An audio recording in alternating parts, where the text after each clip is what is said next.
नमस्कार। सनातन विचार श्रृंखला में आपका स्वागत है। वीडियो के अंदर जो आपने सामने लिखा हुआ देखा, हमें भगवान से भगवान को ही मांग लेना चाहिए। इसका अर्थ हम इस वीडियो में समझेंगे। हम रोज़ाना पूजा करते हैं, मंदिर जाते हैं। मंदिर नहीं जाने वाले भी मंदिर के सामने से निकलते हैं, पूजा करते हैं। उनकी बात एक अलग है। जो लोग पूजा नहीं करते हैं, अपने घर परिवार में भी पूजा करते हुए लोगों को देखते हैं। तो प्रश्न यह उठता है कि पूजा के अंदर भगवान से क्या मांगा जाता है, भगवान से क्या पूजा की जाती है। हम अनेक चीज़ें भगवान से प्राप्त करते हैं और एक विश्वास आदमी के मन के अंदर जब से सृष्टि रची गई है तब से बना हुआ है कि जो भी हमें मिलता है भगवान से मांगने से मिलता है। बड़े से बड़ा सुख भगवान की मर्जी से ही मिलता है। तो प्रश्न यह है कि भगवान से किस प्रकार मांगा जाए और भगवान से क्या मांगा जाए। इसके लिए तो हम जानते हैं कि भारतीय संस्कृति को वैदिक संस्कृति भी कहा जाता है और भारतीय पौराणिक इतिहास को सबसे पुराना इतिहास होने का गौरव प्राप्त है। इस इतिहास का जो प्रारंभिक काल था उसे वैदिक काल या वैदिक सभ्यता के नाम से जाना जाता है। हम सभी उस वैदिक सभ्यता के अनुगामी हैं, यानी हमारे पूर्वजों की वह वैदिक सभ्यता थी जो अंश थोड़ा बहुत हमारे साथ में है, हम उसको लेके चल रहे हैं। हम सभी उस वैदिक सभ्यता के अनुचर हैं, यानी हम उस वैदिक सभ्यता के काल में लिखे गए ग्रंथों की और उन ग्रंथों में दिए गए ज्ञान की जानकारी भले ही ना रखते हों, लेकिन हम उस एकमात्र सत्य और विलक्षण ज्ञान का सम्मान अवश्य ही करते हैं। उसी वैदिक सभ्यता के दिनों में उपनिषद लिखे गए और उपनिषद में मानव जीवन के एक अद्वितीय कोण को समझाया गया।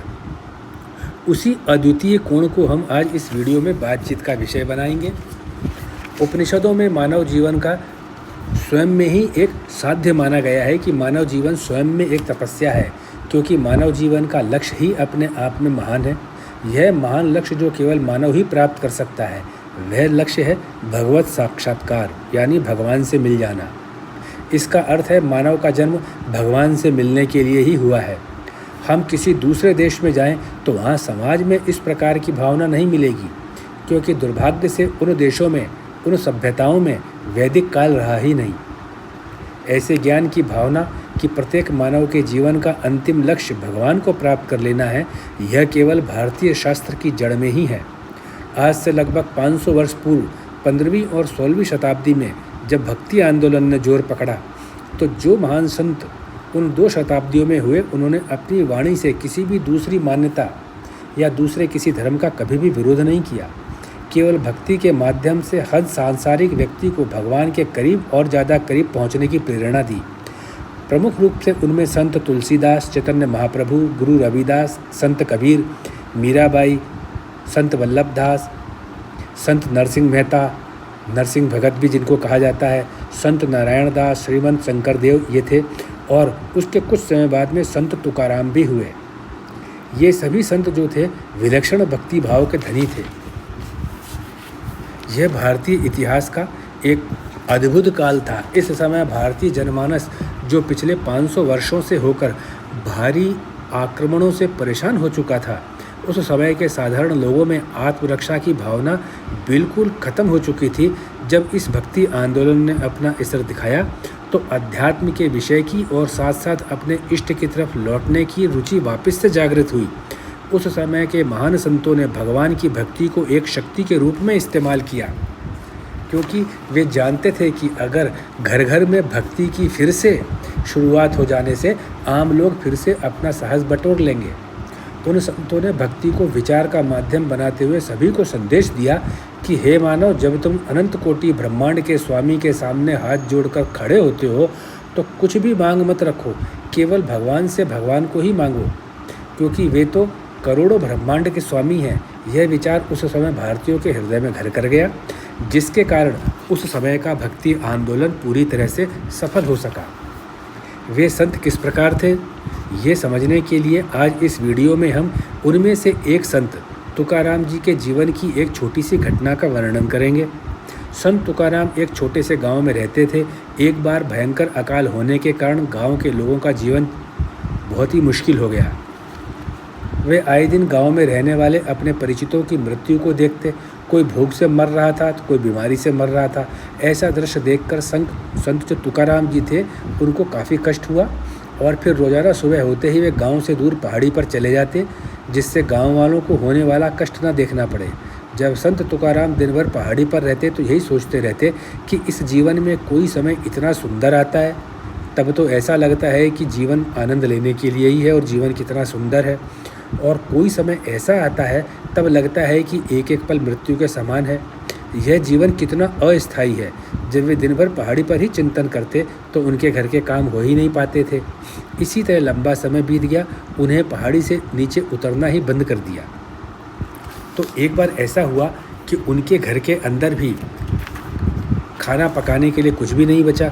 उनके बच्चे भूख से परेशान हो गए, तो उनकी पत्नी ने जब अपने बच्चों को भूख से परेशान और व्याकुल देखा तो गुस्से में तमतमा गई और संत तुकाराम को हाथ पकड़कर घसीट करके घर ले आई और बोली, देखो छोटे बच्चे 3 दिन से भूखे हैं, घर में खाने को कुछ भी नहीं है, अब आपको काम करना ही होगा। अब जाकर आप चाहे लकड़ी काटो या किसी की गाय चराओ या किसी के घर में मजदूरी करो, आज रात तक कुछ कमा करके ला करके देना ही है, जिससे मैं बच्चों को भोजन करा सकूं। फिर इसके बाद में संत तुकाराम काम की खोज में निकल पड़े। तो एक वृद्ध किसान ने उनको काम दिया और कहा, 3 साल अकाल के बाद इस बार फसल हुई है, अब फसल पक गई है और वहाँ ऊंची जगह पर बैठ जाओ और पक्षियों को भगाओ। जब शाम होगी तो मैं तुम्हें अनाज के साथ पैसे भी दूंगा। मैं वृद्ध हूँ, मैं इतनी भाग दौड़ कर नहीं सकता हूँ, मेरे परिवार में कोई युवा है नहीं। संत तुकाराम वृद्ध किसान के बताए स्थान पर बैठ गए। वहाँ पर ऊपर पक्षियों का झुंड आया, तो पक्षियों को झुंड देख करके संत तुकाराम खुश हो गए और अपना तंबूरा बजाने लगे। आश्चर्य हुआ कि सभी पक्षी तुकाराम के ऊपर मंडराने लगे। उस समय संत तुकाराम गाने लगे कि फसल में एक बीज से कई 100 बीज बन जाते हैं और फिर हर बीज से भी कई 100 बीज बन जाते हैं। यह कितना महान आश्चर्य है। जरूर इस पूरी फसल का पिता या परम पिता एक बीज ही तो रहा होगा। आज इस फसल में लाखों दाने हैं, ये लाखों दाने उस किसी एक बीज की संतान हैं, लेकिन इन लाखों दानों को अपने परम पिता उस बीज का ज्ञान नहीं है। वैसे ही मानव को भी उस परम पिता का बिल्कुल भी मान नहीं है, जिसकी हम सभी लोग संतान हैं।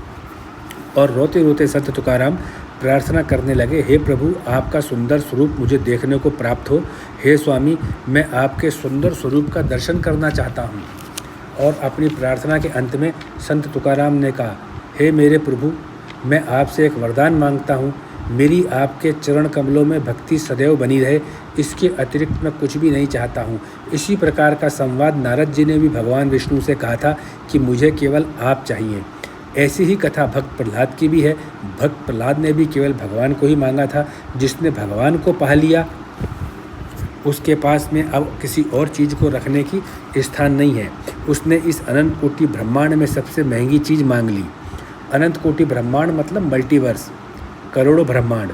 जिसने भगवान को मांग लिया उसने इन कई अनगिनत ब्रह्मांडों में जो सबसे महंगी वस्तु है उसको मांग ली। अगर प्रयास किया है तो मिलेगा ज़रूर। इसी आशा के साथ में हमें भगवान से पूजा के अंदर भगवान को ही मांगना चाहिए। जो भौतिक वस्तुएं, मकान, घर, कार, नौकरी, पैसा, ये सारी चीज़ें अस्थायी हैं। जिस प्रकार से मनुष्य का जीवन अस्थायी है। मनुष्य का जीवन तो भी 100 साल चल सकता है और चलता भी है, चलना भी चाहिए। इसी आशा के साथ में हम सभी के लिए उम्मीद भी रखनी चाहिए। लेकिन ये जो सामान है ये तो 100 साल का भी नहीं है। एक जीवन में कई मकान, कई दुकान, कई घर, कई कार, कई गहने सोने बदले जाते हैं। ऐसी छोटी चीज़, तुच्छ चीज़ जिसका कोई जीवन का मूल्य ही ना हो, उसको मांगने से ज़्यादा अच्छा होगा कि हम अनंत कोटि ब्रह्मांड के स्वामी उनको स्वयं मांग लें कि आप ही हमें मिल जाइए। तो यह जो उपनिषद का सार है उसका एक छोटा सा अंश आपके सामने प्रस्तुत किया है। आप इस प्रकार के संवाद अगर अपने मित्रों के साथ, अपने घर में बच्चों के साथ करते हैं तो निश्चित रूप से ऐसे संवाद करने वालों का भी संस्कार में उन्नति होती है और सुनने वाले बच्चों की भी संस्कार में उन्नति होती है। आखिर गति मनुष्य की वही है जो सद्गति है। सत्य की राह में ही गति है, प्रेम से ही गति है और भगवान को पाने के बाद ही प्रेम मिलता है। इसी आशा के साथ मैं आपको इस वीडियो को सुनने के लिए धन्यवाद देता हूँ।